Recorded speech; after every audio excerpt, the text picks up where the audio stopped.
प्यारे बच्चों, आपका हिंदी के व्याकरण कक्षा में आप एक बार फिर से स्वागत है। जैसा कि आपको पता है, हम अपना 13वां पाठ काल कर रहे थे। तो इसमें सबसे पहले हमने काल की परिभाषा आपको बताई। क्रिया के होने या करने के समय को काल कहा जाता है। तो बच्चों, काल क्या है?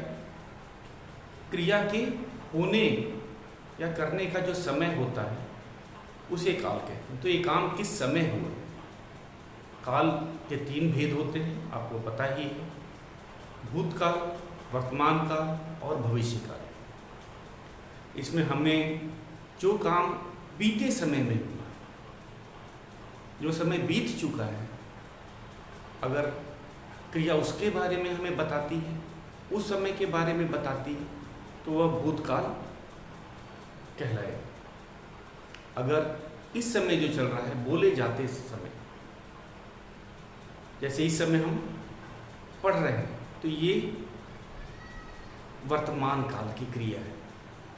और जो क्रिया हमें भविष्य में आगे आने वाले से, भविष्य का मतलब होता है जो आगे आने वाला समय, यह 5 मिनट पहले भी हो सकता है, 5 दिन पहले भी हो सकता है, 5 साल या 500 साल पहले भी हो सकता है, उसे हम भविष्य काल कहते हैं। तो बच्चों, ये थे हमारे काल के भेद। उसके बाद हमने आपको करवाया था, उदाहरण दिए गए थे। तो भूतकाल में क्या होता है? क्रिया में आपको मिलेगा किया, गया, खाया, गाया आदि ऐसे शब्द। वर्तमान में है, हैं, और भविष्य काल में होता है करेगा, देखेगा, जाएगा, ढूंढेगा। तो ये थे हमारे क्रिया के आसान विधि, जिससे हम पहचान सकते हैं कि क्रिया किस काल की तरफ हमें बता रही है। अब हम चलते हैं परिभाषाएं काल की। अगर हमें आ जाए परीक्षा में कि काल की जैसे भूतकाल की आपको परिभाषा लिखनी है, तो आप क्या कहेंगे? क्रिया के जिस रूप से हमें किसी कार्य के बीते समय में होने का बोध होता है, बीते समय, जो समय बीत चुका है, उसे हम भूतकाल कहते हैं। क्रिया के जिस रूप से हमें ये पता चले कि यह कार्य अभी चल रहा है, अभी हो रहा है, उसे वर्तमान काल कहते हैं। ठीक उसी तरह क्रिया के जिस रूप से हमें ये पता चलता है कि भविष्य मतलब आगे आने वाले समय में यह कार्य होगा या किया जाएगा, तो उसे हम भविष्य काल कहते हैं। तो बहुत ही सरल है। इसमें हमको पहचानना है कि बच्चों, वाक्य को सबसे पहले देखना है और पहचानना है कि क्रियापद कौन कौन से। यहाँ हमारा मुख्य उद्देश्य क्या है? अब हमें परिभाषाएं पता चल गई हैं, उसके बाद हमें भेद तो पता था ही, इससे छोटी कक्षाओं में आपने ये पढ़ रखा है। अब है क्या आप वाक्य में पहचान सकते हैं क्रियापद, और क्रियापद पहचानने के बाद ही हमें काल का पता चलता है। क्योंकि जो क्रियापद बहुत महत्वपूर्ण है। क्रिया न केवल किसी काम के होने का या करने का बताता है, बल्कि उसका समय भी बताता है। क्रिया हमें पता है परिभाषा के अनुसार, जो शब्द हमें किसी काम के होने या करने का बोध कराते हैं, उसे क्रिया कहते हैं। लेकिन बच्चों, केवल क्रिया बोध ही नहीं कराते हैं, वह समय भी बताते हैं कि यह किया गया काम किस समय हुआ। क्या वह भूतकाल में हुआ, क्या वह वर्तमान में हो रहा है, या वह भविष्य में होएगा। तो बच्चों, ये था हमने जो काल के बारे में पढ़ा। उसके बाद हमने कल अभ्यास प्रश्न किए थे। आपको याद होगा, हमने पहला अभ्यास प्रश्न किया था, चित्र के आधार पर संज्ञा के साथ वर्तमान काल की क्रिया लिखो। तो संज्ञा दिया हुआ, जैसे पहला चित्र था, पक्षी उड़ रहा है, इसमें पक्षी संज्ञा है।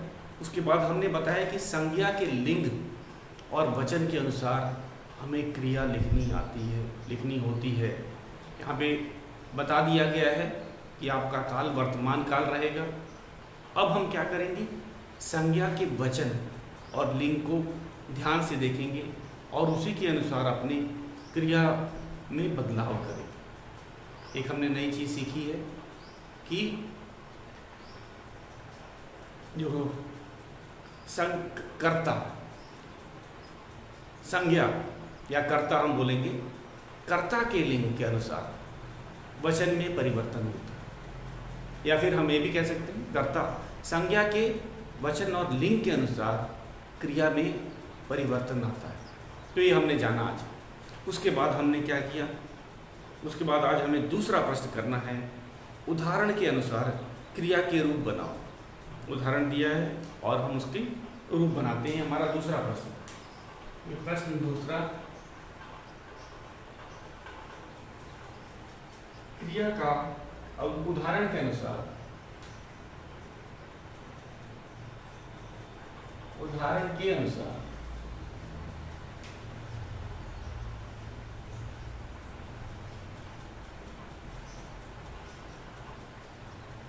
क्रिया के रूप बनाओ। क्रिया के रूप बनाओ।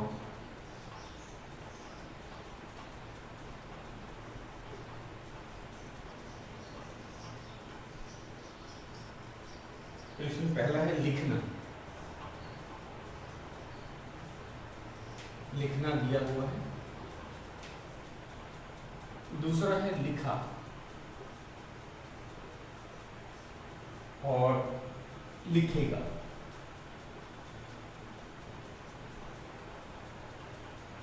तो बच्चों सबसे पहले हम इसको पढ़ते हैं, लिखना। इसको पढ़ते हैं लिखना, लिखा, लिखेगा। तो इसके अंदर हमने देखा लिखना वर्तमान काल, लिखना,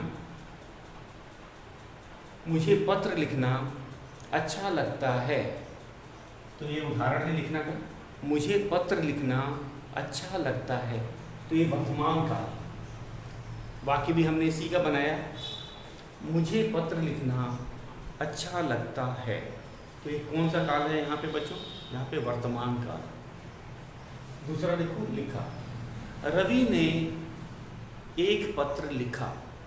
अब इससे क्या पता चलता है, पत्र लिखने का काम पूरा हो चुका है। उसने बीते समय में ये काम किया है।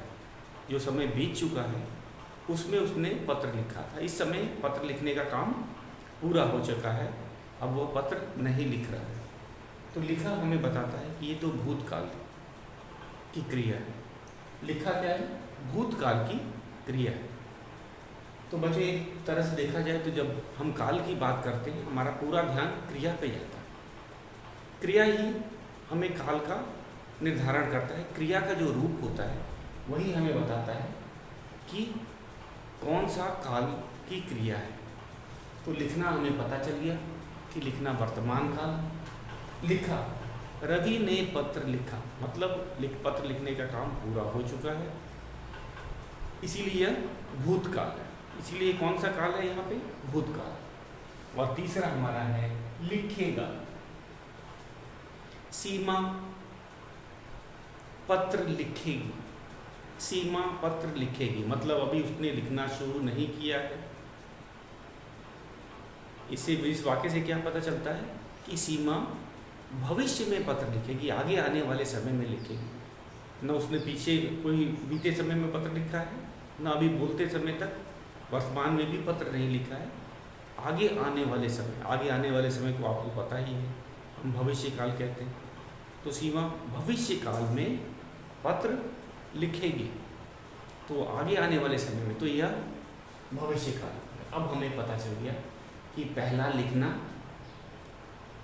वर्तमान काल है, लिखा भूतकाल है और लिखेगा भविष्य काल। अब हमने इन शब्दों को पहचान लिया।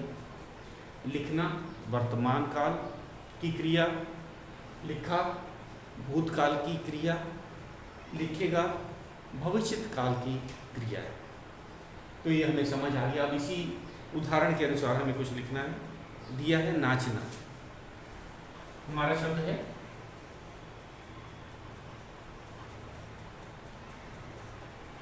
अब हमें यहाँ लिखना है नाचना। पहले हम इसका उदाहरण बनाएं। रवि को नाचना बहुत पसंद है। रवि को नाचना बहुत पसंद है। तो बच्चों यहाँ पे है जो क्रिया है वर्तमान काल, हमें खुद ही पता चल रहा है। जब हम वाक्य बनाए तो हमने क्या बताया, रवि को नाचना बहुत पसंद है।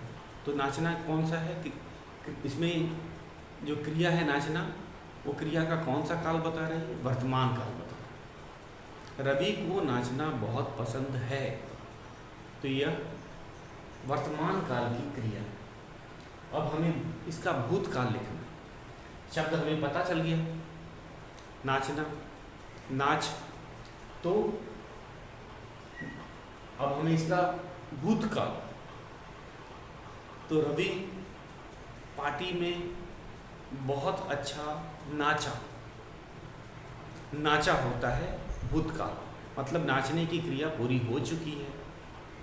अब वह नहीं नाच रहा है, बोलते समय तक वो नहीं नाच रहा है, नाचने का काम पूरा हो चुका है। तो नाचा होगा भूतकाल। नाचना का भूत होता है, भूतकाल होता है नाचा, नाचा।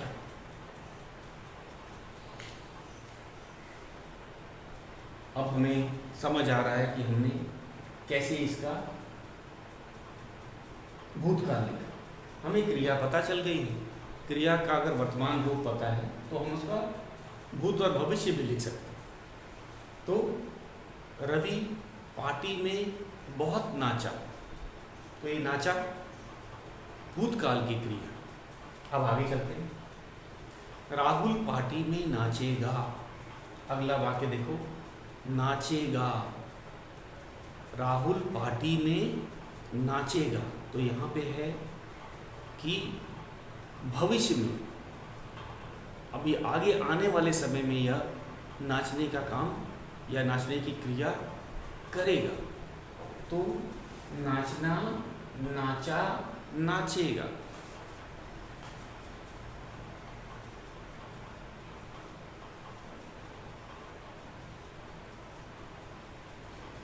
तो बच्चों ठीक हमने उसी की तरह दिया उदाहरण जो था, ठीक अपने दिए उदाहरण की तरह ही लिखा है। इधर देखो, हमारा वर्तमान काल होना चाहिए था, नाचना सही है।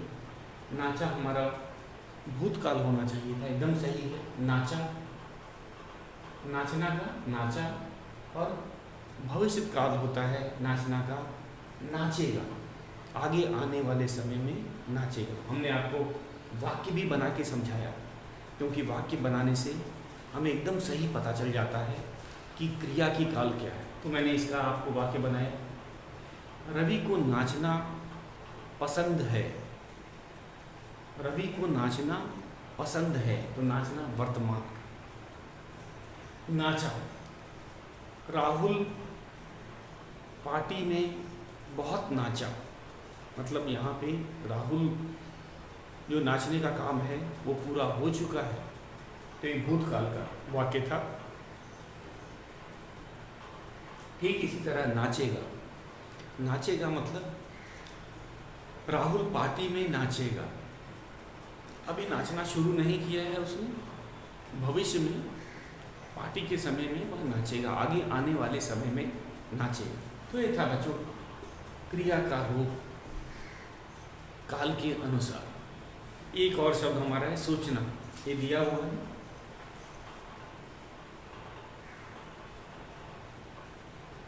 सोचना,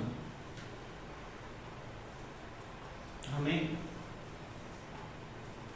सोचना, जैसा कि हमको सबके भले के बारे में सोचना चाहिए। तो ये वर्तमान काल का वाक्य है। हमें सबके भले के बारे में सोचना चाहिए। तो सोचना वर्तमान काल की क्रिया है। ये बहुत आसान है, हमें पता चल ही गया है। और ये सारे जो हैं, ये वाली सूची जो है वो वर्तमान काल की सूची है। लिखना, नाचना, सोचना। अब हमें पता है दूसरे सूची में हमें भूतकाल में सोचा।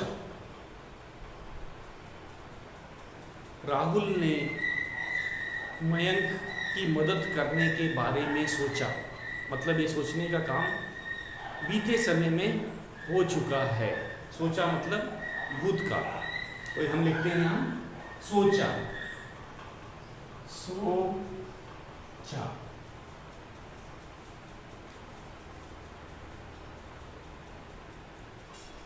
राहुल ने मयंक के मदद के बारे में सोचा।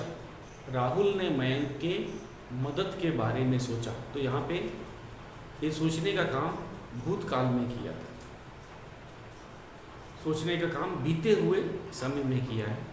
तो सोचना जो क्रिया है, इसका भूतकाल जो है उसे हम सोचा लिखें।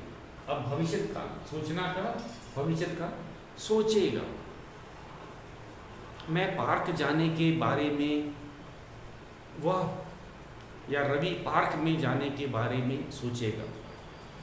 राहुल बाजार जाने के बारे में सोचेगा। अभी उसने सोचा भी नहीं। भविष्य में आगे आने वाले समय में वह सोचेगा कि उसे पार्क जाना है या बाजार जाना है, तो सोचेगा, सोचेगा।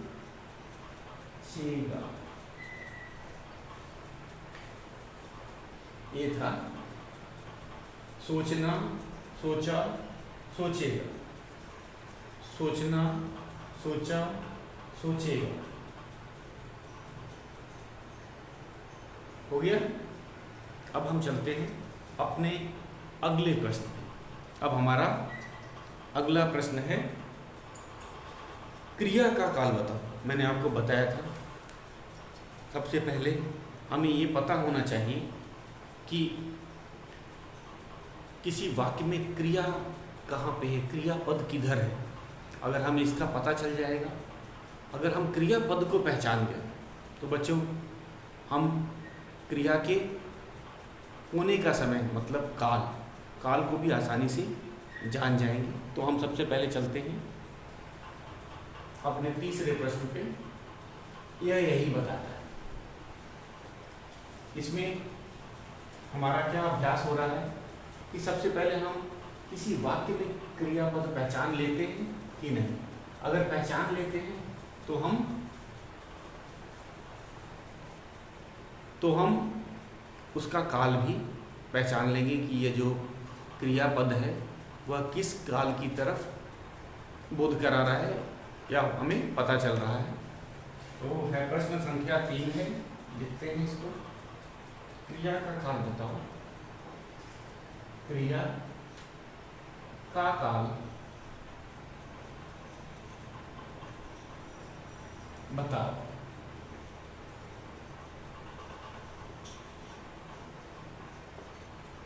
पहला है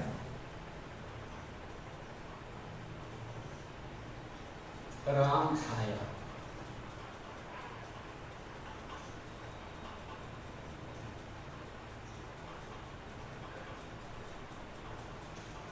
अब यहाँ पे हमने विकल्प दिया है भूतकाल और वर्तमान काल। वर्तमान काल।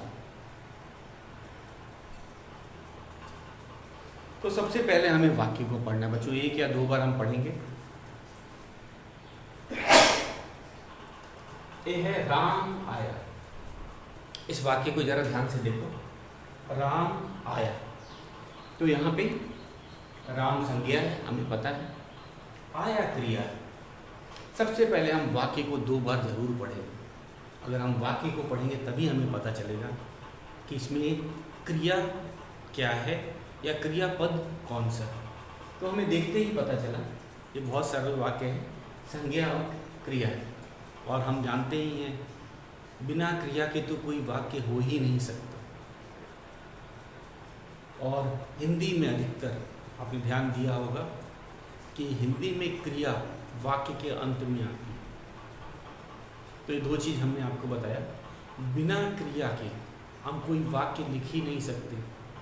और दूसरी बात है कि हिंदी में अगर क्रिया की पहचान करनी हो तो अधिकांश में वह वाक्य के अंत में आती। तो राम संज्ञा है, हमें नाम पता है, राम एक नाम है, किसी व्यक्ति या व्यक्ति का नाम है। आया क्रिया है। अब आया, अभी हमने इससे पहले जो प्रश्न किया था, आया मतलब यह कौन सा काल है बच्चों? आने का काम पूरा हो चुका है, बोले जाते वक्त इस समय तक यह आने का काम पूरा हो चुका है। तो आया क्या है? आया भूतकाल की क्रिया।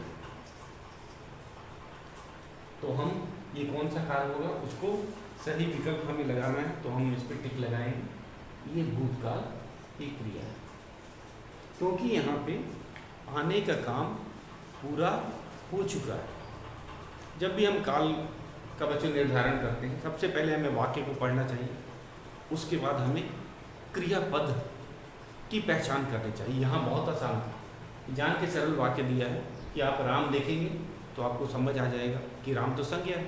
अब बचा आया, और आया क्या है? क्रिया है। अब आया जो है वह क्रिया हमें समय भी बताती है। क्रिया किसी काम के आने का काम हुआ है, ये तो हमें पता चल गया। एक तो काम के होने का बोध करा ही रही, लेकिन काम कब हुआ वह भी वो बताती है। तो क्रिया की क्या खासियत है? वह काम हुआ उसका तो बोध कराती है, उसके समय का भी बताती है। समय यहाँ पे काल की बात कर रहे हैं, वह काम कब हुआ। अगर बीते समय में हुआ है तो वह भूतकाल है, बोले जाते समय हुआ है, जो अभी इस समय चल रहा है उसे हम वर्तमान काल बोलते हैं। आगे आने वाले समय में अगर होगा तो उसे हम क्या कहेंगे? भविष्य काल। तो हमें पता चल गया कि ये है भूतकाल की क्रिया। अगर कोई आपको रेखांकित करने के लिए बोलेगा क्रिया, तो आप आया को रेखांकित करेंगे, लेकिन इस प्रश्न में रेखांकित करने के लिए नहीं कहा गया। अब हम दूसरे वाक्य को चलते हैं। हमारा दूसरा वाक्य देखिए, चिड़िया। चिड़िया ने घोंसला बनाया। चिड़िया ने घोंसला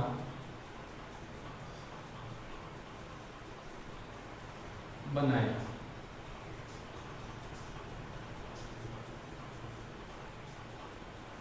ये है भविष्य काल।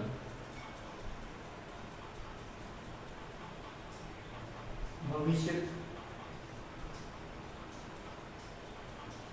काल क्या विकल्प दिया है? भूतकाल। भूतकाल।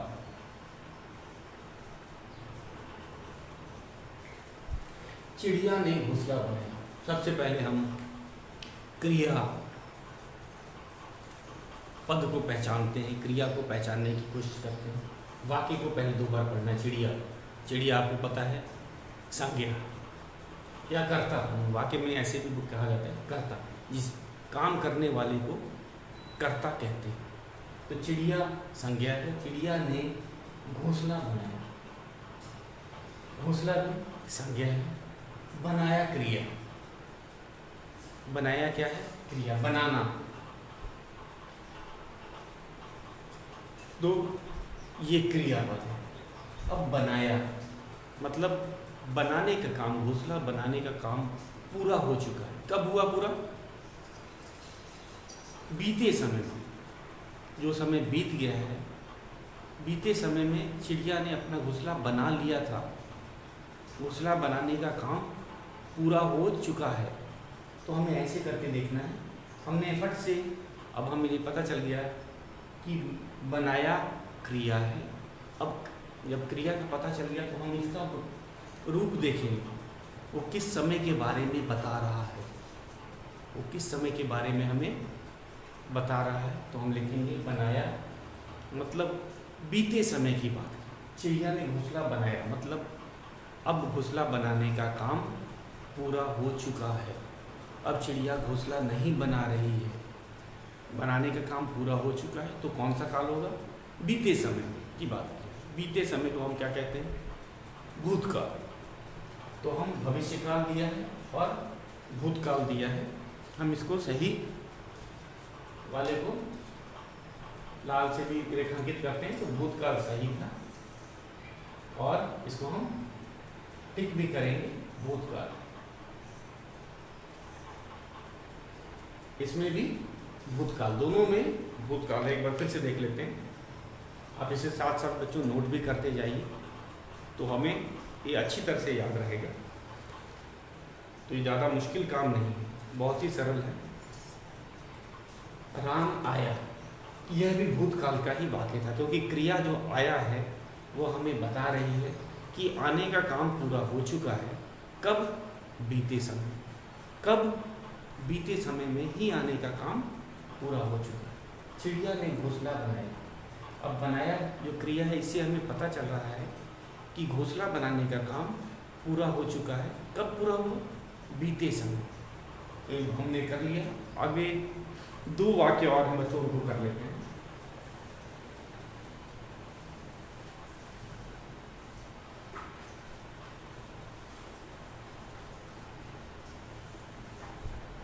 हमारा दूसरा वाक्य, तीसरा वाक्य है, कुत्ता भौंक रहा है।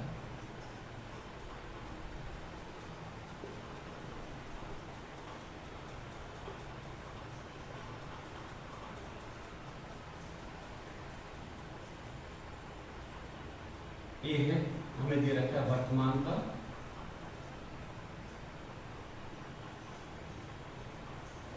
दूसरा विकल्प है भूतकाल।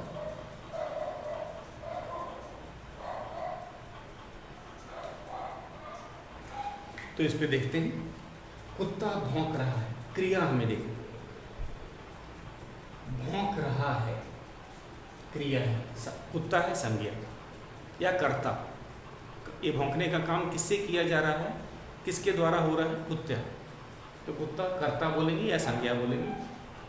भौंक रहा है, तो भौंक रहा है हमें वर्तमान काल की तरफ हमें इशारा कर रहा है, बता रहा है कि अभी इस समय भौंकने का काम कुत्ते द्वारा जारी है। कुत्ता बोलेगा इस समय भी, अभी भी भौंक रहा है। तो इसीलिए यह वर्तमान काल की क्रिया है। भौंक रहा है, ये क्रियापद है, याद रखो बच्चों। भौंक रहा है क्रियापद भी है, तो हम इसको वर्तमान काल टिक करके इसको टिक करना है। तो सही विकल्प है वर्तमान काल। एक और है, इसको करते हैं। हमारा चौथा वाक्य और अंतिम वाक्य पे, काजल काजल गाना गाएगी।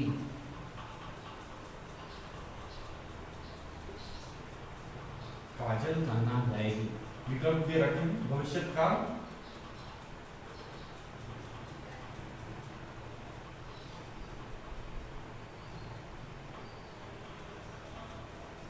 और एक और दूसरा विकल्प है वर्तमान का।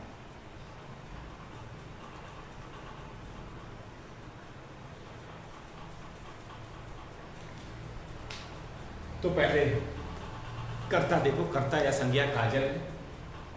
गाना गाएगी, गाएगी गाएगी यहाँ पे क्रिया है। गाएगी क्या है? क्रिया है। और गाएगी किस समय के बात में? भविष्य में। अभी उसने गाना नहीं गाया है, आगे आने वाले समय में वह गाना गाएगा। तो ये भविष्य काल की क्रिया हुई। हम इसको टिक का निशान लगाते हैं, भविष्य काल। तो क्रियापद ही हमें बच्चों बता देता है। क्या बता देता है? कि यह काम किस समय हुआ।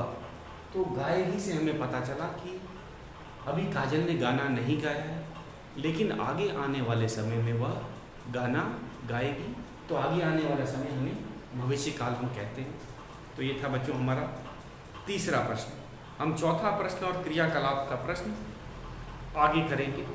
और आज का आपका गृह कार्य है, आप इसको अपने ग्रामर के हिंदी व्याकरण की पुस्तक में इसे लिखेंगे तथा इसका अभ्यास करेंगे। तो हम चौथा प्रश्न कल करेंगे। आज के लिए बस इतना ही।